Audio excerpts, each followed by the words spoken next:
Welcome to Urdu novels by Majid. मेरा नाम माजिद हुसैन है और मैं आपके लिए ये जल परी के सफ़र की आखिरी किस्त लेकर आया हूँ। अगर आपको ये एपिसोड अच्छी लगी तो वीडियो को लाइक ज़रूर करना। चलते हैं नॉवल की तरफ। मोना ने बगैर कुछ सोचे समझे वहाँ से बुराक के लिए निकल गई। मोना बुराक को ढूंढने की पूरी कोशिश कर रही थी। वो बुराक को महसूस करते इस जगह पर जल्द अज जल्द पहुँचना चाहती थी। इधर बुराक को भी वो लोग मिस मुबैना के पास ले गए थे। उन्होंने बुराक को रस्सियों की मदद से एक कुर्सी पर बांधा था। बुराक ने किसी भी तरह कोई मुज़ाहमत नहीं की क्योंकि वो जानता था अकेले इन सब से नहीं निपट सकता।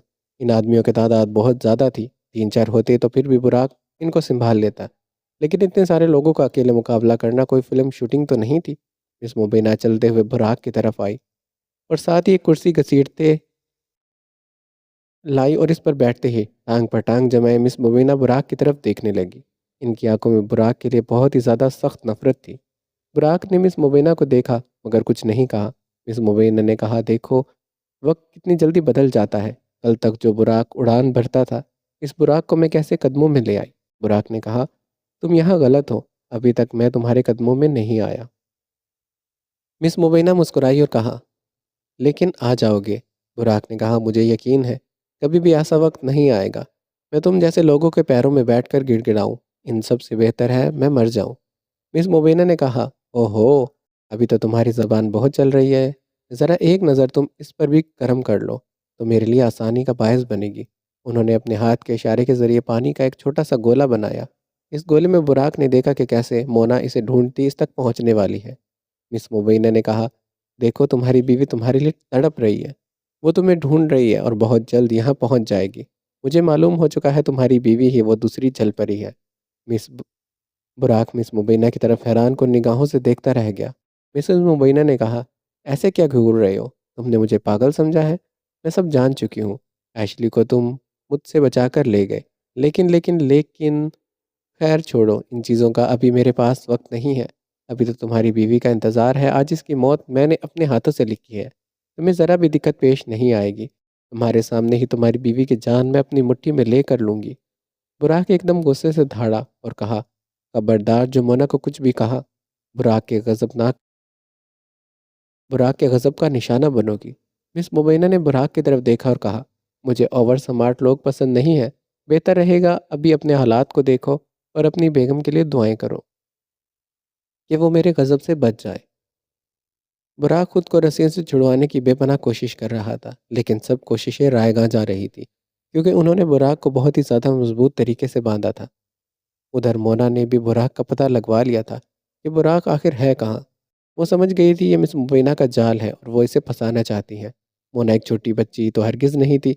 मोना भी जलपरी थी जो हर हरबे को जानती थी। मोना एक रानी थी तो वो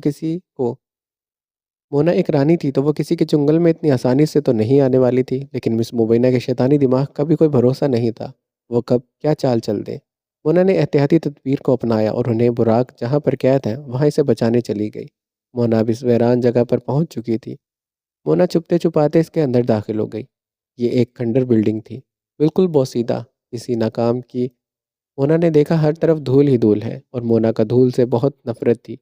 ये समझ लो ये धूल जलपरियों की कमज़ोरी थी क्योंकि वह पानी में रहती हैं और पानी समंदर का साफ सुथरा होता है। इसके अंदर कोई भी आलूदगी नहीं होती। मोना ने मिस मुबीना को बुराक से बातें करते देखा था तो मोना समझ गई थी कि बुराक इतने हाथ पाँव क्यों मार रहा है। मोना ने वहाँ पर खामोशी से जाने के बजाय सामने से वार करना बेहतर समझा।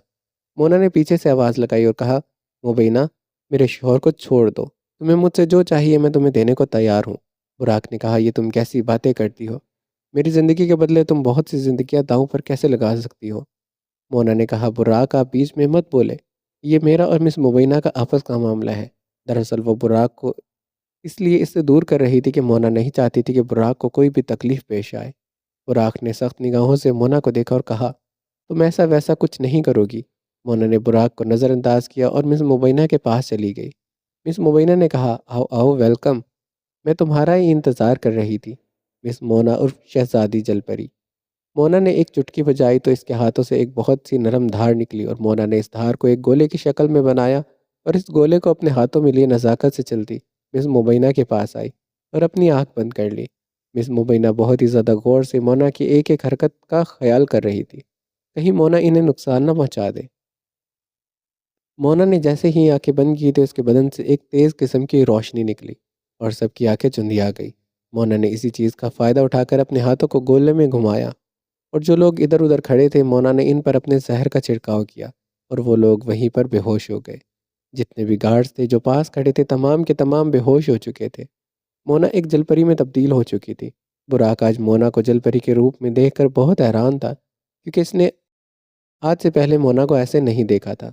मोना की लब मोना की लंबी सफ़ेद रंग की चमकती पूंछ, बिल्कुल दूधिया रंगत में मोतियों का श्रृंगार, खूबसूरत सीपों और चमकीले पत्थरों का ताज और नीली आंखें, मोना के बढ़ते हुए नाखून, मोना के खूबसूरत बाल इसकी कमर को ढका रहे थे। मोना एक ऐसी जलपरी थी कि जिसकी खूबसूरती की कोई मिसाल ही नहीं थी।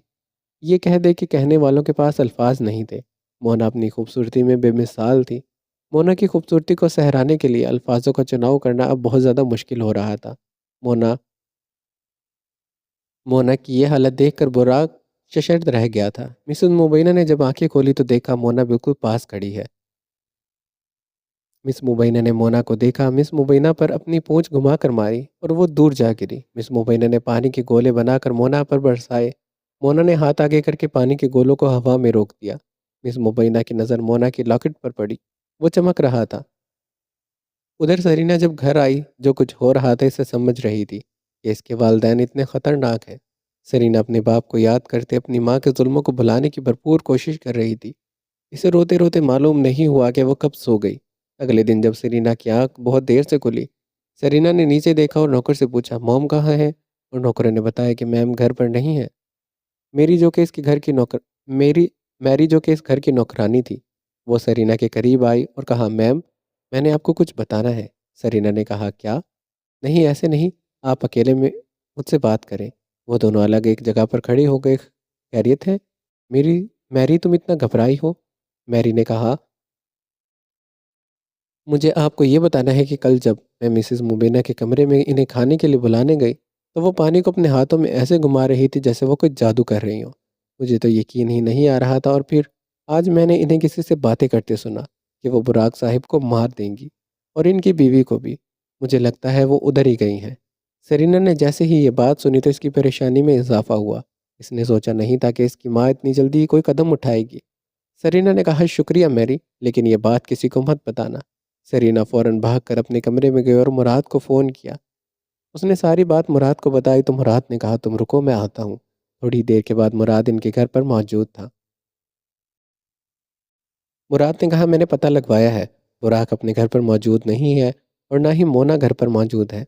हमने बुराक की गाड़ी का नंबर ट्रेस किया है तो हमें इसकी गाड़ी एक रोड पर मिली और इस गाड़ी में कोई भी नहीं है। सरीना, मैंने कहा है, अब क्या करें?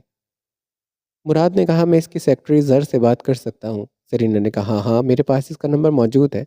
सरीना ने जल्दी से मोबाइल से ज़र को कॉल की और बुराक के बारे में पूछा। पहले तो ज़र ने इनकार किया। मैं तुम्हें क्यों बताऊं कि बुराक सर कहाँ है? सरीना ने कहा, इस वक्त बुराक की लोकेशन हमें पता होना बहुत ज़रूरी है। बुराक की जान को ख़तरा है। मेरे साथ पुलिस इंस्पेक्टर भी है। ज़र ने कहा, अभी थोड़ी देर तक ऑफिस पहुँच जाएंगे। सरीना ने कहा, नहीं, इसकी गाड़ी एक रोड पर मिली है जबकि इसके अंदर बुराक नहीं है। ज़र भी परेशान हो गया और कहा, रुको मैं कुछ करता हूँ। ये कहकर फ़ोन काट दिया। बुराक ने हाथ में जो घड़ी पहनी है इसके अंदर एक ट्रिगर फिक्स है जो कि सिर्फ ज़र ही जानता है। ज़र ने इस ट्रिगर को एक्टिव किया तो देखा बुराक की लोकेशन एक बहुत ही वीरान इलाके की आ रही थी। इसने वो लोकेशन सरीना को भेजी और ख़ुद भी वहाँ जाने के लिए रवाना हो गया। वो लॉकेट देखकर मिस मुबीना के चेहरे पर मुस्कुराहट आई। उन्होंने कहा, मोना अच्छा खेल लेती हो, और उठकर इसके इर्द गिर्द घूमने लगी। मोना को कहा, जब तुम्हारी बहन को डॉक्टर साहब ने पकड़ा था इस वक्त एक चीज़ मेरे पास रह गई थी। मोना मिसेस मुबीना की तरफ देखने लगी और पूछा, क्या? मिस मुबीना मुस्कुराई। ओह, अपनी बातों के जाल में गुमराह करने की कोशिश कर रही थी और अपने हाथों को घुमाकर पानी की रस्सी बनाकर इसके गले में डाली और लॉकेट को अपनी तरफ खींच लिया। मोना के जिस्म से लॉकेट जुदा होकर मिस मुबीना के पास चला गया। ये सब मिसेस मुबीना ने कुछ सेकंड में किया और मोना इंसानी रूप में आ गई। इसका जलपरी का रूप वहीं पर ख़त्म हो गया। बुराक ने जब ये देखा तो बुराक को फिक्र होने लगी। मोना को बुराक ने कहा, मोना तुम यहाँ से भाग जाओ। मोना ने कहा, ऐसे कैसे भाग जाऊँ? मोना को इतना शदीद गुस्सा आया कि इसने अपने नाखूनों का इस्तेमाल करते तेज़ बिजली की तरह मिस मुबीना की तरफ बढ़ी और अपने हाथ इनके दिल के आर पार कर दिए। इसके लंबे नाखूनों ने खंजर का काम किया था। मिस मुबीना ने भी मरते मरते एक चालाकी खेली और एक खंजर मोना के सीने में पेवस्त कर दिया। दोनों अब ऐसी पोजीशन में थे कि मिस मुबैना के सीने पर मोना का हाथ और मोना के सीने पर मुबैना के घुमा हुआ खंजर दोनों ही आध खुली आंखों से एक दूसरे को देख रहे थे। और मोना को झटका लगा और मोना दूर जा गिरी और मिस मुबैना वहीं ज़मीन बोस हो गई और दम तोड़ गई। मोना से उठा भी नहीं जा रहा था। मोना ने उठने के लिए बहुत कोशिश की लेकिन मुसलसल इसके सीने से खून बह रहा था। खंजर मोना के दिल के मकाम पर लगा था। दरअसल हुआ कुछ ऐसा था।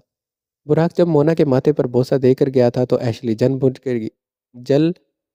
भुन गई थी। एशली ने गुस्से में मिस मुबैना से रब्ता किया और मोना की कमजोरियों के बारे में इन्हें बताया और साथ ही ये भी बताया कि वो एक जलपरी है और अपनी पूंछ से एक मोती निकाल कर दिया। कहा, अगर ये मोती तुम किसी नोकदार चीज पर रगड़ कर इसका जहर किसी तरह किसी अगर ये मोती तुम किसी नोकदार चीज पर रगड़ कर इसका जहर अगर किसी जलपरी को मारोगी तो फौरन वहीं पर वो बेहोश हो जाएगी। मिस मुबैना ने कहा, क्या वो मर जाएगी?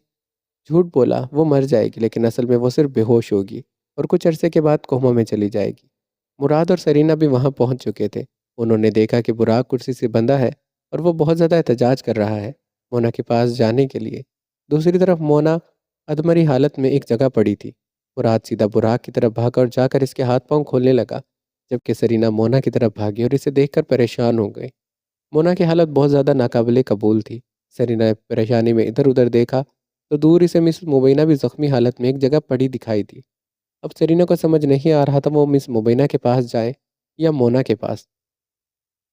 इतने में मुराद ने बुराक को खोला और जल्दी जल्दी बुराक भी मोना की तरफ लपका। जरी भी भाग कर पानी की बोतल ले आया। बुराक ने मोना का सर पकड़कर अपनी गोद में रखा और इसके दिल पर अपना हाथ रख दिया। मोना के दिल वाली जगह से बहुत तेजी से खून बह रहा था। बुराक हाथ का दबाव दे देकर इसके खून को रोकने की कोशिश कर रहा था। मोना ने अपना हाथ बढ़ाकर अधखुली आंखों से बुराक के मुंह पर हाथ फेरा और बुराक की गर्दन को पकड़कर थोड़ा सा जोर लगाया। बुराक समझ गया मोना इसके करीब होने की कोशिश कर रही है। बुराक ने इसी की कमर से इसे पकड़कर अपने करीब किया तो मोना ने इसके कान में कुछ सरगोशी की। बुराक ने मोना के चेहरे की तरफ देखा और मोना मुस्कुराई और वहीं पर बेहोश हो गई। बुराक रोने लग गया, ऊंचा ऊंचा रोने लग गया। सरीना ने पूछा, क्या कहा इसने? लेकिन बुराक तो कुछ सुन ही नहीं रहा था। बुराक को लगा कि मोना की जान निकल गई है। बुराक के आंसू मुसलसल बह रहे थे। बुराक शिद्दत से मोना को गले लगाए रो रहा था। सरीना को सरीना को कुछ समझ नहीं आया। वो भागकर अपनी माँ के पास गई। सरीना ने देखा इसकी माँ मौके पर ही मर चुकी थी। सरीना की आंखों से आंसू बहने लगे और सरीना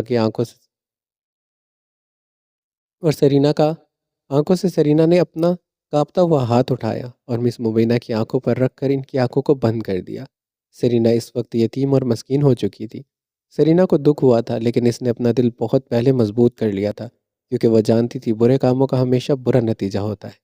मुराद ने एम्बुलेंस बुलाकर मिस मुबैना और मोना के वजूद को दो अलग अलग एम्बुलेंस में डाला और इन दोनों की मंजिल तक पहुंचा दिया।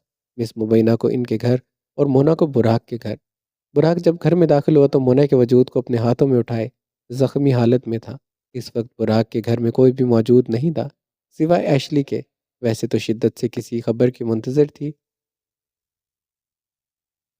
जैसे ही बुराक घर में दाखिल हुआ और एशली ने देखा बुराक के हाथों में मोना का बेहोश वजूद था तो एशली अपनी मासूमियत के तमाम रिकॉर्ड तोड़ते मकारी से इनकी तरफ लपकी और कहने लगी, बुराक, क्या हुआ है मोना को? मोना का वजूद ठंडा पड़ रहा था। बुराक ने एशली की तरफ देखा और कहा, पता नहीं क्या हुआ है, तुम तो जल परी हो। तुम तो बहुत बहुत ज़्यादा बेहतर तरीके से जानती हो कि क्या करना चाहिए। देखो ना मोना को क्या हुआ है। बुराक ने आगे बढ़कर सोफे पर मोना को लिटाया। बुराक बेबसी क्या बुराक बेबसी की हद पर था। वो चाहता था बस किसी तरह मोना ठीक हो जाए। एशली ने मोना के दिल पर हाथ रखा तो कहा, इसे तो जहर दिया गया है और ये जहर इतना ज़्यादा जहरीला है कि इससे मोना मर तो नहीं लेकिन कोमा में ज़रूर जा सकती है। एशली ने कहा, और इसके गले में इसका हार भी नहीं है, वो कहाँ पर है? बुराक ने अपनी शर्ट के कफ से अपने आंसू पूंछे और कहा, पता नहीं, शायद वो वहाँ ही गिर गया हो। एशली मुस्कुराने लगी और बुराक ने एशली की तरफ नहीं देखा। एशली मन ही मन बहुत खुश थी लेकिन एकदम अपनी बहन की फिक्र का लहजा अपनाए। इस तरह तो मोना मर जाएगी। एशली ने जल्दी से अपनी गर्दन से हार निकालकर मोना की गर्दन में पहनाया तो मोना के जख्म से तेजी से रोशनी निकली। बुराक ये सब बहुत गौर से देख रहा था। बुराक के अंदाज में बेसब्री थी। इसकी तड़प का कोई भी अंदाज़ा नहीं लगा सकता था। बुराक ने पूछा, ये तुम क्या कर रही हो?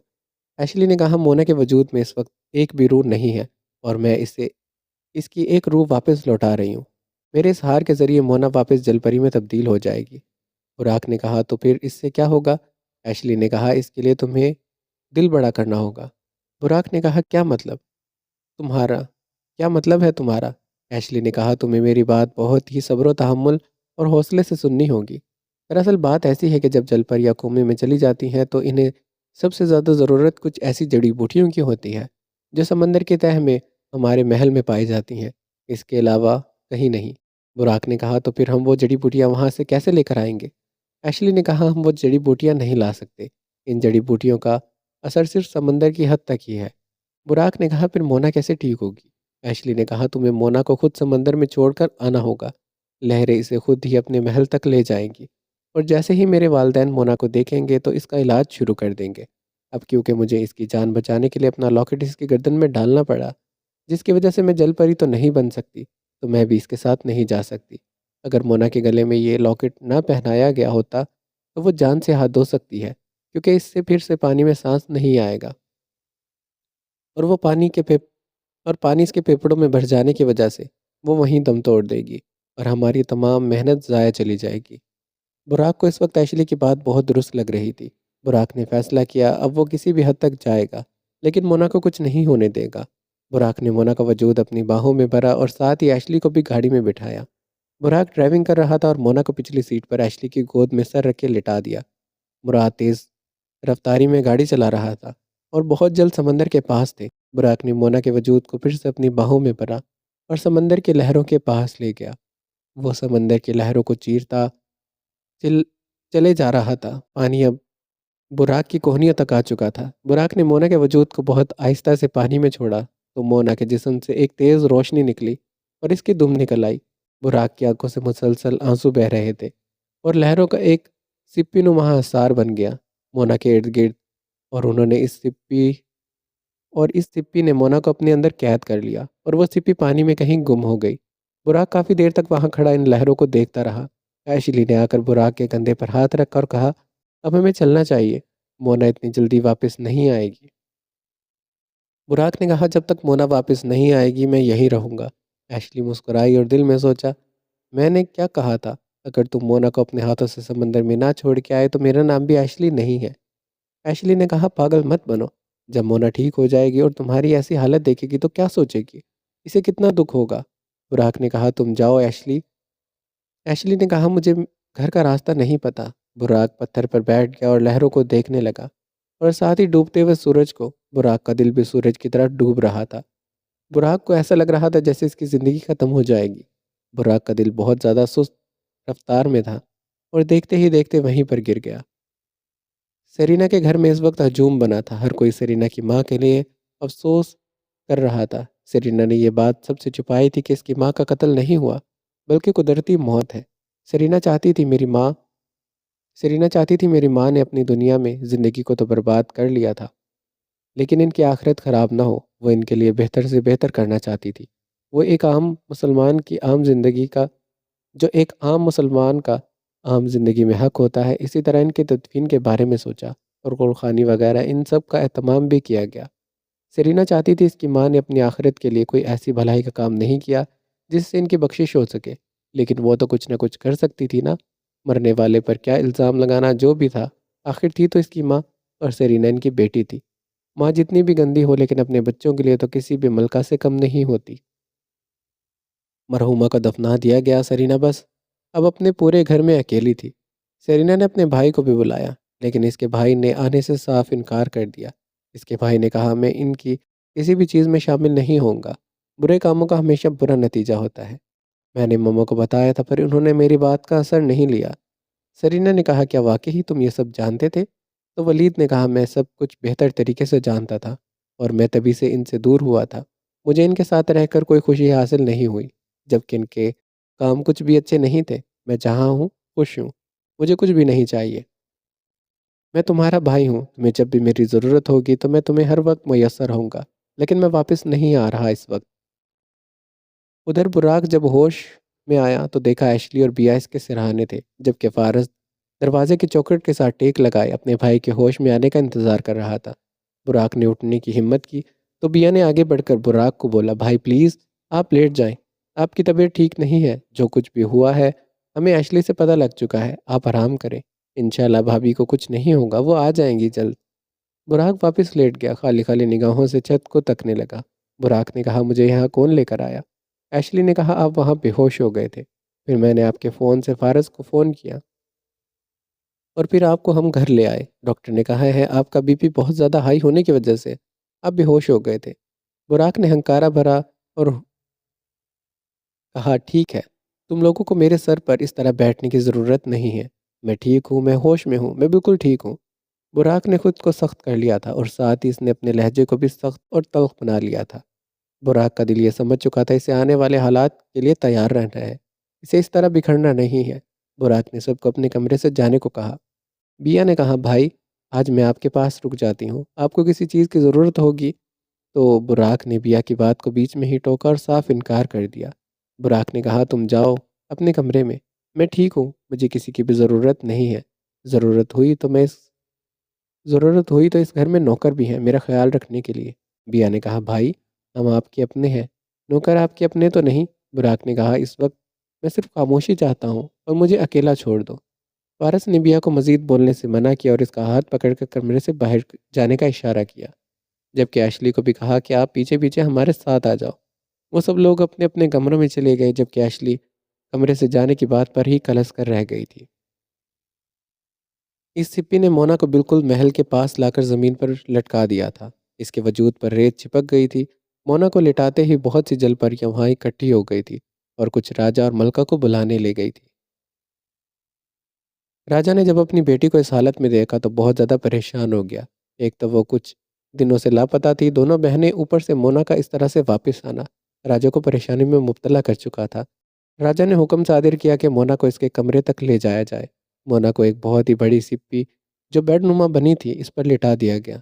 राजा ने तबीब का इंतज़ाम किया। तबीब ने जब आकर मोना को देखा तो बोला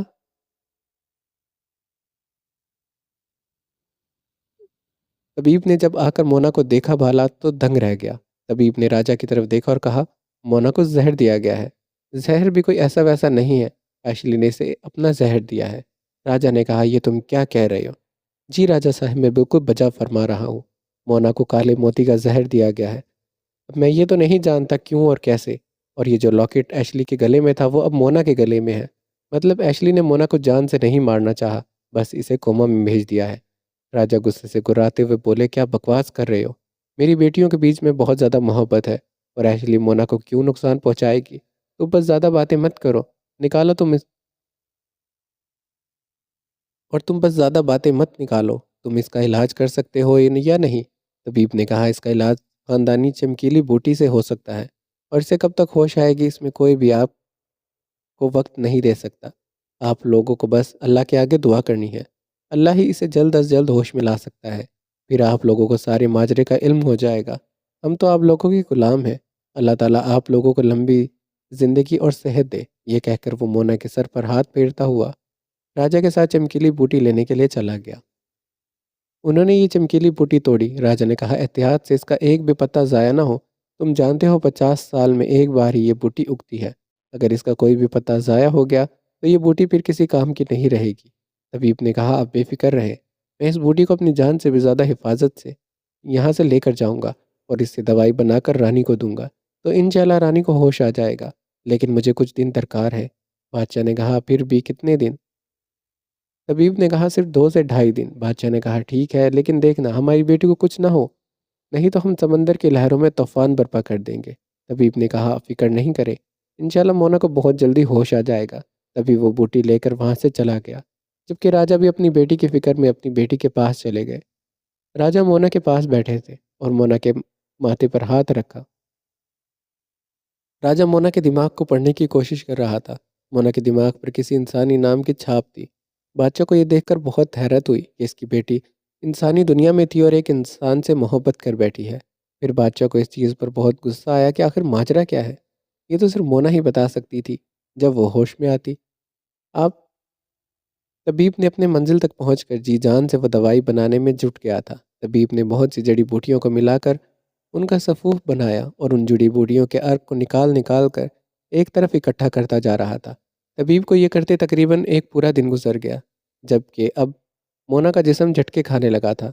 ऐसे लग रहा था बादशाह को मोना की ज़िंदगी कम हो रही है, और इसके लिए क्योंकि मोना मोहब्बत में थी, और मोहब्बत में अगर कोई इंसान अपनी मोहब्बत से दूर रहता है तो वो बहुत ज़्यादा दिनों तक ज़िंदा नहीं रह सकता। बादशाह को ये चीज़ भी बहुत परेशान कर रही थी। मोना की माँ सिर्फ मोना के लिए दुआएं कर रही थी। बादशाह को ये डर था कहीं दवाई बनने से पहले मोना की जान परवाज न कर जाए, क्योंकि मोना का जिस्म अब सूखता जा रहा था। उसकी खूबसूरती और रंगत दिन ब दिन कमतर होती जा रही थी। एशली, एशली बेटा, ये क्या कर दिया आपने? कोई अपनी सगी बहन के साथ ऐसा कैसे कर सकता है? बादशाह ने मोना का माथा चूमा, और अपनी लाडली बेटी की यह हालत देखकर इस बाप की आंखें भीग गई और इनकी आंखों से एक मोती निकलकर इसके चेहरे पर गिरा। बादशाह ने मोना को अपने सीने से लगाया और कहा, मेरी प्यारी बच्ची, एक दिन गुजर चुका था, अब अगला दिन बहुत ज़्यादा कीमती था। सुबह सवेरे बुराक उठा और इसने फजर की नमाज अदा करके नमाज की दुआ में इसने सिर्फ मोना के लिए दुआ की, अल्लाह पाक मोना को जल्द अज जल्द ठीक कर दे। बुराक अपने रोज़मर्रा की रूटीन पर सब काम कर रहा था, और फिर जब डाइनिंग टेबल पर बैठकर मेलिसा कॉफ़ी लेकर आई तो बुराक ने कॉफ़ी चखी। बुराक ने इसे पीते ही खूनख्वार निगाहों से मेलिसा को देखा और पूरी कुव्वत से कप नीचे ज़मीन पर फेंक कर मारा और कहा, ऐसी कॉफ़ी लेकर आते हैं? इसने हलक के बल चीखते कहा था। मेलिसा ने कहा, सर मैंने तो वैसे ही बनाई है जैसी मोना मैडम बब बनाती थी। बुराक ने कहा, मुझे ज़बान दराज नौकर बिल्कुल भी पसंद नहीं है, अपनी औकात में रहो। घर का निज़ाम दरहम बरहम हो गया है, सब लोग पता नहीं खुद को क्या समझते हैं। बुराक ने मेलिसा को कहा, उठाओ ये सब किरचियाँ और दफा हो जाओ। मेलिसा कांपते हाथों से वो टूटे हुए कप का कचरा उठाने लगी। इतने में एशली आ गई और बोली, क्या हुआ है, ऐसे क्यों चिल्ला रहे हो? बुराक ने कहा, तुम्हें मेरे मामलात में बोलने की ज़रूरत नहीं है। तुम इस घर में मेहमान हो और मेहमान की हद तक रहो। इस घर की मालकन बनने की कोशिश मत करो। अपने दिमाग में बात बहुत अच्छे तरीके से बिठा लो। बुराक इस्माइल गौरी उड़ते पंछी के पर गिन लेता है, और तुम्हारी नीयत से भी मैं अच्छे से वाकिफ़ हूँ। और बुराक इस्माइल गौरी के सामने किसी का मुंह खुले, बुराक इस्माइल गौरी इसका मुंह तोड़ देता है। बुराक एशली को मुंह तोड़ जवाब देते अपना बैग उठाते वहां से चला गया था। मुराद अपने ऑफिस बैठा किसी गहरी सोच में डूबा था, जब चीफ ने आकर मुराद को बुलाया, पर मुराद टस से मस नहीं हुआ था। चीफ आकर मुराद के सामने बैठ गया और मुराद को देखने लगा। मुराद अभी भी किसी गहरी सोच में डूबा था।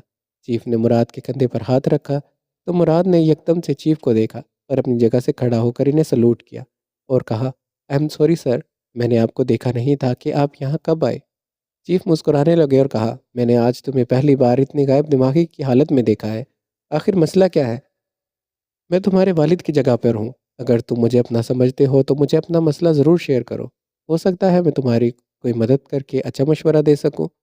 मुराद चीफ की तरफ देखकर मुस्कुराने लगा और चीफ ने भी इशारे से मुराद को कुर्सी पर बैठने की दावत दी। चीफ ने कहा, बताओ क्या मसला है, क्यों इतने परेशान हो? मुराद ने चीफ को बताया कि मैं डॉक्टर जाफ़र, इनकी बेटी सरीना को लेकर परेशान हूँ। अब ना इसके वालिद दुनिया में रहे हैं और ना ही इनकी वालदा। वो बिल्कुल अकेली हो चुकी हैं। अकेले इंसान के दिमाग में शैतानी वसवसे पनाह ले लेते हैं। जबकि मैं अभी गया था तो हमारी बहुत अच्छी दोस्ती हो चुकी है, और कहीं ना कहीं अब मुझे वो बहुत अच्छी लगने लगी है। मैं सोच रहा था कि क्यों ना, अगर मैं अपनी वालदा को लेकर इनके घर जाऊं तो क्या वो मुझे कबूल करेगी? मैं इसको ऐसे बिखरता और रोता हुआ नहीं देखना चाहता। मैं इसका सहारा बन जाऊंगा, जिससे वो अपनी तमाम तकालीफ, तमाम मसले मसाइल शेयर कर सके। चीफ साहिब ने कहा, बेटा ये तो बहुत ही नेक और अच्छा ख्याल है। तुम इसमें देरी क्यों कर रहे हो? क्यों नहीं लेकर जा रहे अपनी वालदा को इसके घर? मुराद ने गहरी सांस ली और कहा, अभी अभी तो इसकी वालदा गुजरी है, तो क्या ये मुनासिब वक्त है? और अगर इसने मना कर दिया तो? चीफ मुस्कुराए और कहा, तुम्हारा ये डर नहीं है, ये मुनासिब वक्त है। तुम्हारा डर ये है कि कहीं तुम इसे खो ना दो। मुराद मुस्कुराने लगा। चीफ साहिब ने कहा, तुम फिक्र नहीं करो, मैं सरिंदर से बात करूंगा, मैं पूछूंगा इससे। मुराद ने कहा, आप कैसे पूछेंगे? चीफ मुस्कुराए और कहा, बिल्कुल वैसे ही पूछूंगा जैसे एक बाप अपनी बेटी से पूछता है। सरीना बच्ची बहुत अच्छी है। वालदैन की मोहब्बत ने इसे बिगाड़ दिया था, लेकिन वक्त की सुइयों में मैंने इसे बदलता देखा है। मुराद मुस्कुराए और कहा, चलो ठीक है चीफ। सरीना के घर गए तो सरीना सोफे पर बैठी कोई तस्बीह कर रही थी। चीफ साहब को देखकर सरीना उठकर बैठ गई। अस्सलाम वालेकुम अंकल, कैसे हैं आप?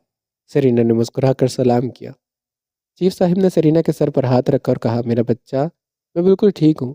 सरीना ने इन्हें बैठने की दावत दी और कुछ मेहमान नवाजी की।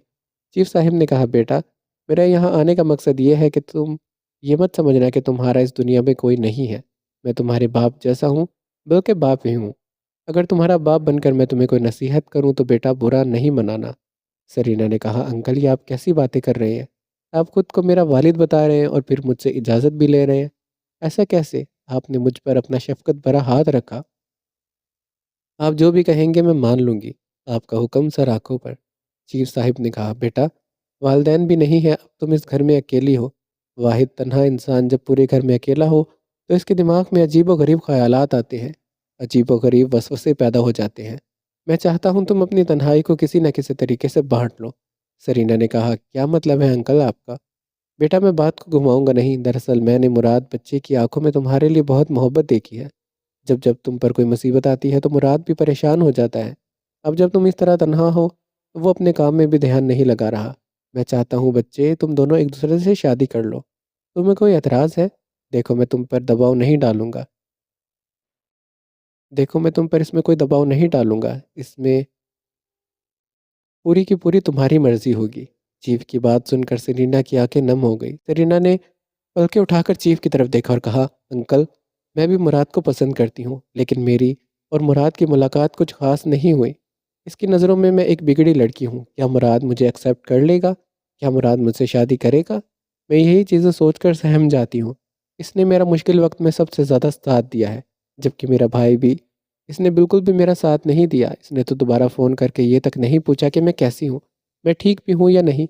मुराद मेरी हर वक्त मदद करने के लिए मुझे मैसर था। चीफ मुस्कुराए और कहा, बेटा, मुझे तुम्हारी रजामंदी मालूम हो गई है। बुराक को मनाना मेरा काम है।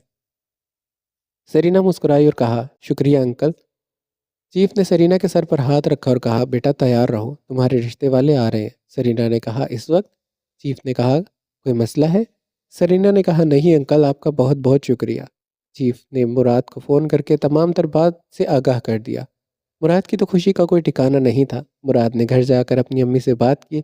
इसकी अम्मी ने कहा, पहले मैं लड़की को देखूंगी, जानूंगी, अगर तो लड़की मुझे समझ आई तो मैं इस रिश्ते को कबूल करूंगी। मुराद ने कहा, अम्मी वो वैसी लड़की नहीं है, मैं आपको शुरू से तमाम बात बताता हूँ। मुराद ने अपनी अम्मी से बगैर किसी झूठ का सहारा लिए हर चीज़ का लफ्ज़ ब लफ्ज़ एक एक चीज़ का सच्चाई बता दी कि सरीना पहले कैसी थी और अब कैसी है, इसके साथ क्या क्या हुआ, इसके वालिदैन का इंतकाल, सब कुछ इसने अपनी माँ के गोश गुजार कर दिया। इसकी माँ ने कहा, बेटा ऐसी लड़की के लिए तो मैं कभी भी नहीं करूँगी, क्योंकि अगर वो इस्लाम की राह पर चलना चाहती है तो हम इसका साथ देंगे, ना कि इसका दिल दुखाएंगे। मुराद की माँ ने कहा, बेटा चलो तैयारी करो, हम लोग अभी के अभी चलेंगे। मुराद बहुत खुश था। मुराद ने अपने कमरे में तैयार होने के लिए चला गया। इसकी माँ ने जो चीज़ें रीति रिवाज में शामिल हैं, इन सब का एहतमाम किया और फिर वो दोनों वहाँ से निकल गए। मुराद जब इन लोगों के घर पहुँचा तो सरीना मोबाइल में कुछ सर्च करने में मसरूफ़ थी। सरीना मुराद और इसकी अम्मी को देखकर बहुत खुश हुई। सरीना अपनी जगह से खड़े होकर मुराद की अम्मी के पास गई और इनको बोला, अस्सलाम वालेकुम आंटी, कैसी हैं आप? आप मुराद मुराद की अम्मी ने अपना शफकत भरा हाथ सरीना के सर पर रखा और कहा, बेटी, मैं बिल्कुल ठीक हूँ, आप बताओ आप कैसी हो? आपके अम्मी अब्बू का सुनकर मुझे बहुत अफसोस हुआ। तो सरीना ने फिर मुराद की तरफ देखा। सरीना समझी शायद मुराद इसे इसके वालिदैन के तमाम सच्चाई से अपनी माँ को आगाह कर दिया है, जबकि ऐसा नहीं था। मुराद ने इस चीज़ का पर्दा रखा था। सरीना ने इनको बिठाया और फिर तमाम लवाजमात का इंतज़ाम करने चली गई। जब सारी चीज़ें टेबल पर लगा दी गई तो मुराद की माँ ने पूछा, बेटा ये खाना आपने बनाया है? तो सरीना ने मुराद की तरफ देखा और कहा, वैसे तो आंटी मुझे कुछ भी नहीं बनाना आता। ये समोसे, चाय और ये बिस्किट जो मैंने नेट से देख देख कर बनाए हैं, आई होप आपको अच्छे लगेंगे। लेकिन अगर मुझसे कोई गलती हो गई हो तो प्लीज़ मुझे माफ़ कर देना। मैंने एक छोटी सी कोशिश की है आप लोगों की मोहब्बत बटोरने के लिए। सरीना के इस रूप पर वारी जा मुराद तो सरीना के इस रूप पर सदके वारी जा रहा था। मुराद को ज़रा भी तवक्को नहीं थी कि सरीना ने इनके लिए कुछ ऐसा किया होगा। मुराद को ये बात हज़म नहीं हो रही थी। ये सब कुछ सरीना ने बनाया है। मुराद की मम्मा खाने लगी तो मुराद ने इनका हाथ पकड़ लिया और कहा, पहले मैं खाऊंगा। सरीना ने मुराद की तरफ अजीब सी निगाहों से देखा और फिर आंटी की तरफ देखा और कहा, आई थिंक आप लोगों को लग रहा होगा कि ये अच्छा नहीं बना, लेकिन आई स्वेयर ये बहुत अच्छा बना है। मुराद की माँ ने मुराद को घूरा और सरीना के हाथ के बने हुए स्नैक्स चखे तो कहा, बेटा तुम्हारे हाथ में बहुत जायका है। बस थोड़ी सी चीज़ों में एक कच्चापन है, लेकिन इंशाल्लाह आगे वक्त के साथ साथ ये भी सही हो जाएगा। तो मुराद की माँ ने कहा, अब हम असल मुद्दे पर आते हैं, जिस बात के लिए मैं आई हूँ। बेटा, वैसे तो तुम्हारे घर का कोई बड़ा नहीं है। मुराद ने बताया कि तुम्हारा भाई है, लेकिन वो यहाँ नहीं रहता। तुम तो बेटा, मैं तुम्हारे रिश्ते की बात करने आई हूँ। क्या आपको दिल से मेरा मुराद का रिश्ता कबूल है? सरीना ने सर झुकाए बस हाँ में सर हिलाया। मतलब सरीना को शर्म आ रही थी। मुराद को ये चीज़ देखकर भी बहुत अजीब लगा। सरीना की अम्मी ने सरीना का माथा चूमा और सरीना के सर से हज़ार हज़ार के कुछ नोट निकाल कर इसके सर पर से वार दिए और कहा, बेटा, इस इसे किसी नौकर को दे दो। फिर मुराद ने कहा कि सरीना को अंगूठी पहनाए। फिर मुराद को कहा कि सरीना को अंगूठी पहनाए। मुराद ने सरीना के हाथ में अंगूठी पहनाई और इस तरह से इन दोनों की मंगनी हो गई। मुराद की माँ ने कहा, बेटा, अगर तुम्हें कोई एतराज़ ना हो तो हम अभी निकाह कर ले। बेटा, मैं अब तुम्हें यूँ अकेला नहीं छोड़ना चाहती। सरीना ने नफ़ी में सर हिलाया और कहा, नहीं, मुझे कोई एतराज़ नहीं है। वहीं पर काजी को बुलाकर बहुत ही सादगी से निकाह पढ़वा दिया गया। इसी तरह इन्होंने सरीना की रुखसती ली। चीफ साहब ने पूरी शफकत के साथ सरीना को रुखसत किया। सरीना जाते जाते मैरी के गले लगकर फूट फूट कर रोई। सरीना को अपने वालदैन की इस वक्त बहुत ज़्यादा याद आ रही थी। अगर इसके वालदैन होते तो इसके सर पर अपना शफकत भरा हाथ रखकर इस घर से रवाना करते। सरीना ने मैरी को बोला कि आपने मेरी बहुत मदद की है। मैं आपका जितना शुक्रिया अदा करूँ इतना थोड़ा है। मैरी ने सरीना के सर पर अपना हाथ रखा और बोला, बेटा, कभी भी माँ की याद आए तो मेरी इतनी औकात तो नहीं है, लेकिन मेरे पास आ जाना। और इसने इसके हाथ पकड़ लिया और कहा, आप प्लीज़ ऐसी बातें करके मुझे गुनाहगार ना करें। और इस तरह से सरीना की चट मंगनी और पट ब्याह हो गया। बुराक अपने ऑफिस में बैठा ग्लोब को गोल गोल घुमा रहा था। बुराक की सोचों का तसलसल सिर्फ और सिर्फ मोना थी। आज मोना को समंदर में छोड़कर आए पूरा 1.5 दिन गुजर गया था, लेकिन अभी तक मोना की तरफ से कोई खैर खबर नहीं आई थी। मुराद का दिल अंदर ही अंदर डूब गया था। बुराक को समझ नहीं आई कि वो मोना से कैसे मिले। और बुराक एशली से तो किसी भी किस्म की कोई मदद नहीं लेना चाहता था, क्योंकि बुराक जानता था कि इसके दिल में क्या है। बुराक अभी सोच ही रहा था कि इसके ऑफिस का दरवाज़ा बजा। बुराक ने नज़र उठाकर देखा तो बिया अंदर आ रही थी। बुराक ने बिया को देखकर बोला, गुड़िया, आप यहाँ खैरियत से? बिया ने कहा, भाई, आपका ऑफिस मेरा भी ऑफिस है, क्या मैं यहाँ नहीं आ सकती? बुराक ने कहा, क्यों नहीं चंदा, बैठो। बिया ने कहा, भाई, आप सुबह नाश्ता सही से नहीं करके गए थे। मुझे मेलिसा ने बताया था भाई। इस तरह आप अपनी सेहत के साथ खेल रहे हैं। आप फिक्र नहीं करें, मोना भाभी बहुत जल्द आ जाएगी, मुझे पूरी उम्मीद है। मैंने कुछ कहानियों में पढ़ा है कि जलपरियों की मौत आसानी से नहीं होती, और आप देखना, मोना भाभी को भी कुछ नहीं होगा। बुराक ने कहा, चंदा, वो सिर्फ कहानियों में ही होता है। कहानियों पर यकीन नहीं करना चाहिए। कहानियाँ सब झूठी होती हैं। बिया ने कहा, भाई प्लीज़, अच्छा अच्छा सोचे ना। ये ले नाश्ता, मैं खुद बना कर लाई हूँ। बुराक मुस्कुराया और कहा, अच्छा, तुमने बनाया है? फिर तुम एक काम करो, इसको यहाँ रख दो, तुम जाओगी तो मैं खा लूँगा। बिया ने कहा, भाई, मैंने बहुत अच्छा बनाया है, गंदा नहीं है। बुराक ने कहा, मैंने कब कहा ये गंदा है? बिया ने कहा, आप इसलिए कह रहे हैं, फिर आप इसको वेस्ट कर देंगे। आपको आज मैं अपने हाथों से खाना खिलाऊंगी। याद है जब मम्मा पापा हमें छोड़ कर गए थे, तो आप हमें अपने हाथों से खाना खिलाते थे। इसी तरह अब मैं भी आपको खाना खिलाऊंगी। बुराक मुस्कुराए और कहा, ठीक है चंदा, खिलाओ। बिया बुराक के सामने टेबल पर बैठ गई और टिफ़िन खोलकर बीच में से सैंडविच निकालने लगी। और बिया अपने हाथों से बुराक को खाना खिलाने लगी और कहा, भाई, कैसे बने हैं? मुराद बुराक ने कहा, मुझे तो उम्मीद भी नहीं थी मेरी बहन इतने मज़े के सैंडविच बनाती हैं। ये तो बहुत मज़ेदार है। बिया ने कहा, है ना भाई, मैंने अभी फ्रेश रेसिपी देखकर आपके लिए फ्रेश फ्रेश बनाए हैं। बुराक बहुत मोहब्बत से बिया के हाथ से खाना खा रहा था। एक वक्त के लिए वो मोना की तमाम तर टेंशन को भूल गया था, क्योंकि बिया आई भी इसी मकसद के लिए थी, ताकि उसके भाई का दिल छोटा ना हो। बादशाह ने तबीब को कहा, कितना वक्त लगेगा, मुझे मोना की हालत ठीक नहीं लग रही। तबीब ने कहा, बस आधा दिन और लगेगा। बादशाह ने कहा, तुम एक बार मोना को आकर देख लो, इसका जिस्म सूखता जा रहा है, अब तो इसकी हड्डियां ही बची हैं। तबीब ने कहा, अगर ऐसी बात है तो मतलब इसको जहर बहुत ही ज़्यादा मिकदार में दिया गया है।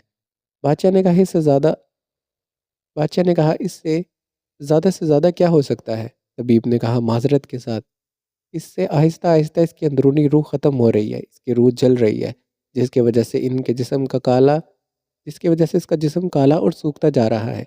बादशाह ने कहा, मुझे सच सच बताओ, क्या मोना ठीक हो जाएगी?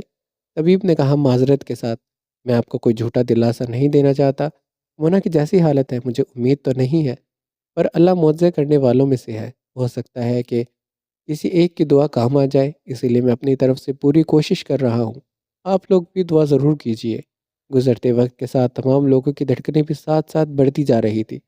कोई नहीं जानता था कल आने वाला सूरज क्या दिखाएगा। तबीब ने रात को ही दवा तैयार कर ली थी। इसने रात को ही मोना के मुंह में वो दवाई डाल दी थी। लेकिन इस दवाई ने इसे 5 घंटे के अंदर अंदर अपना असर दिखाना था। ये दवाई इन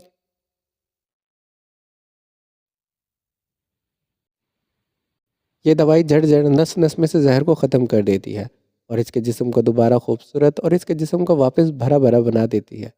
अब 5 घंटे सबके लिए बहुत मुश्किल तरीन थे। किसी को समझ नहीं आ रहा था कि आने वाले वक्त में इनके लिए क्या क्या मुश्किल और क्या क्या आसानियाँ लेकर आने वाला था। मोना का मजीद झटके लगना शुरू हो गए थे। अब राजा रानी और समंदर के तमाम जितने भी जलपरियाँ और मर्द थे, वो मोना के लिए दुआगो थे, क्योंकि मोना समंदर की लाडली जलपरी थी। मोना का मिजाज बहुत हल्का और खामोश था। अभी तक कोई भी वाज़ेह आसार नज़र नहीं आ रहे थे। सिर्फ और सिर्फ आधा घंटा बाकी था सुबह होने में। तमाम जलपरियों और म- मर्द पस्तंगना की नींदें हराम हो चुकी थी। हर कोई ये देखने के लिए खड़ा था कि आखिर अंजाम क्या होगा। और आखिरकार वो वक्त आ ही गया। मोना का जिस्म पानी में ज़मीन से उठ गया और इसका जिस्म गोल गोल घूमने लगा। मोना के जिस्म से तेज़ तेज़ रोशनियां निकलने लगी। हर कोई ये सब देखकर परेशान हो गया। किसी को भी समझ नहीं आ रही थी कि ये क्या हो रहा है। मोना का जिस्म वापस बढ़ने लगा तो हर कोई खुश हो गया। मोना की खूबसूरती वापस लौटने लगी। लेकिन ये खुशी ज़्यादा देर तक टिक नहीं सकी, क्योंकि जब मोना का वजूद बेजान होकर ज़मीन पर गिर गया। रानी और बादशाह दोनों बेख्तियार मोना की तरफ बढ़े और मोना को उठाने की कोशिश करने लगे। रानी की आंखों से मुसलसल मोती जारी थे। वो अपनी बेटी को खो देने के गम में बहुत ज़्यादा बेबस हो गई थी और वो रोए जा रही थी। समंदर का हर फर्द रो रहा था। किसी को भी यकीन नहीं आ रहा था कि अब मोना की सांसें बाकी नहीं रही। बादशाह ने तबीब की तरफ देखा। तबीब ने निगाहें झुकाई। मतलब दवाई ने अपना असर सही से नहीं दिखाया था। तबीब को उम्मीद थी कि शायद इस दवाई से मोना के जिस्म में जो जहर है वो भस्म हो जाए, जल जाए, खाक हो जाए। हर किसी को इस चीज़ की तवक्को हरगिज़ नहीं थी। वहाँ बुराक को भी घबराहट हो रही थी। बुराक का दिल भी बैठे जा रहा था, क्योंकि एशली ने कहा था मोना बहुत जल्द वापस आ जाएगी। लेकिन मोना की वापसी के कोई भी असरात बुराक को अंदर ही अंदर ख़त्म कर रहे थे। बुराक के दिल में एक दर्द सा उठा और वो वहीं बेड पर बैठ गया और अपने दिल के मकाम को थाम गया।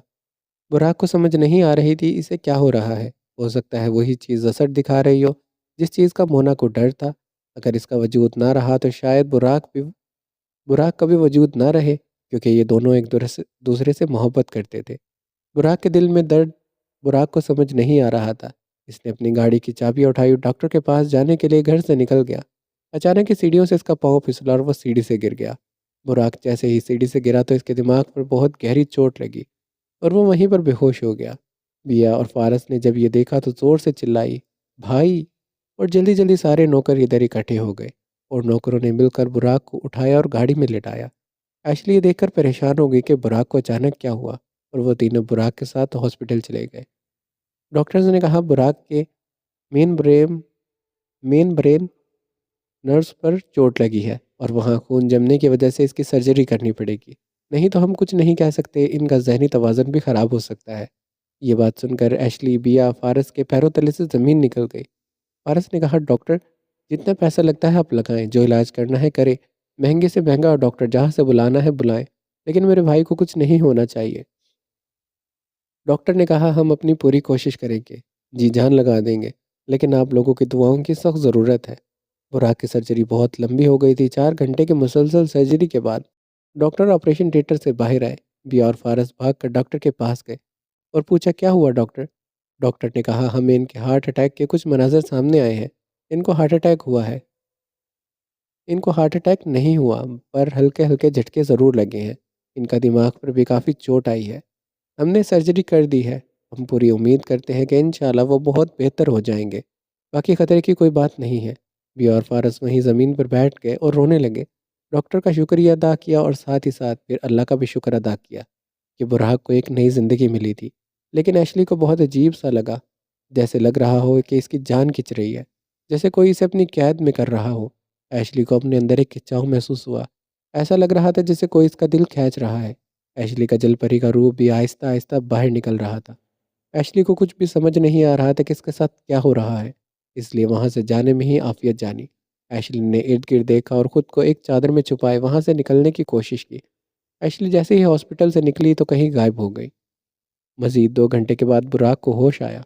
बुराक अपना सर थामे इधर उधर घुमा रहा था, जैसे इसके सर में बहुत दर्द महसूस हो रहा हो। बुराक ने अपनी आंखें आहिस्ता आहिस्ता खोलने की कोशिश की। एकदम तेज़ रोशनी निकली और आंखें चुंधिया गई। बुराक ने फिर से आंखें बंद की। बुराक ने फिर से कोशिश की और आंखों को खोलना चाहा तो बुराक को धुंधला धुंधला नजर आने लगा। बुराक ने जब पूरी कोशिश करके आंखें खोली तो सामने अपने महबूब को देखा। बुराक को वहम होने लगा तो बुराक ने अपनी आंखें बंद कर ली और फिर से खोली, लेकिन ये वहम नहीं था। बुराक के सामने बिल्कुल ठीक मोना सही सलामत बैठी थी। बुराक कहने बुराक ने अपना हाथ बहुत मुश्किल से बढ़ाकर मोना को छूना चाहा तो मोना ने आगे बढ़कर बुराक का हाथ अपने हाथ में थाम लिया और कहा, मैंने आपको क्या कहा था? आप मेरी इमानत हैं, अपना बहुत सारा ख्याल रखिएगा। लेकिन आपने ये क्या कर लिया? बुराक ने कहा, क्या वाकई ही तुम हो? तुम ठीक हो गई? मोना मुस्कुराई और कहा, मैं बिल्कुल ठीक हूँ, आपके सामने बैठी हूँ। मैं हमेशा हमेशा के लिए समंदर की दुनिया छोड़कर आपके पास आ गई हूँ और अब आपके साथ ही रहूँगी। बुराक की खुशी का कोई ठिकाना नहीं था। बुराक का बस नहीं चल रहा था वो ये सब ट्यूब्स और सिरिंज हटाए और मोना को गले लगा ले। बुराक जज्बाती हो गया और एकदम उठने लगा तो बुराक के सर में दर्द की टीसें उठने लगी और बुराक वहीं लेट गया। मोना ने कहा, आप बिल्कुल भी बदपरहेजी नहीं करें, आपको बिल्कुल भी यहाँ से नहीं हिलना। अभी अभी आपकी सर्जरी हुई है। भी और फारस कितने परेशान है आपके लिए। आपने एक बार भी इनका सोचा है? आपने ये क्या किया बुराक? मुझे आपसे बिल्कुल भी ये उम्मीद नहीं थी, बुराक ने कहा। बुराक और मोना एक वजूद है, अगर मोना नहीं तो बुराक भी नहीं। मोना ने कहा, लेकिन मैं तो हूँ। बुराक मुस्कुराया और बोला, मैं भी तो हूँ। मोना ने झुककर बुराक का माथा चूमा और फिर इसके गाल मोन, मोना ने झुककर बुराक का माथा चूमा और फिर इसका गाल और फिर कहा, मैं आपसे बहुत मोहब्बत करती हूँ। आज मैं बगैर किसी डर के खुले दिल से आपसे मोहब्बत का इजहार कर रही हूँ। बुराक ने मोना का हाथ पकड़कर चूम लिया और बिया और फारस भी अंदर आ गए। बुराक बारी बारी इन दोनों से मिला। बिया बहुत ज़्यादा रो रही थी। बुराक ने कहा, अब तुम क्यों रो रही हो? मेरी ऐसे मेरी तबीयत कैसे ठीक होगी? इस तरह मत रो। मेरे दिल में ये चीज़ बहुत लगती है कि मेरे बहन भाई के रुलाने की वजह मैं हूँ। नहीं भाई, बस आप चाहिए हमें। आप हमें छोड़कर कभी मत जाइएगा और इस तरह से कभी मत करिएगा। बुराक ने कहा, मैं वादा करता हूँ आइंदा मैं हर चीज़ का बहुत एहतियात रखूँगा। तुम तीनों मेरी फैमिली हो, मेरे लिए सब कुछ हो। मेरा दिल हो, मेरी जान हो। इन तीनों ने झुककर बुराक की तरफ देखा और बुराक को हक किया तो बुराक ने भी अपना बाजू उठाकर इनके गिर्द हायल कर दिया। एशली की सज़ा ये थी कि इसको इसकी बहन के मारने की कोशिश करने की वजह से एक सीपी में कैद कर दिया गया था 40 सालों के लिए। यहाँ पर ये कहानी ख़त्म होती है। अगर आपको जलपरी का सफ़र अच्छा लगा तो वीडियो को लाइक ज़रूर करें, हमारे चैनल को सब्सक्राइब कर दें और कमेंट में बताएं कि आपको ये कहानी कैसी लगी। और कमेंट में ये भी बताना कि मैं नेक्स्ट कौन सा नावल शुरू करूँ। मिलते हैं अगली कहानी में। अपना बहुत सारा ख्याल रखिएगा। अल्लाह हाफिज़।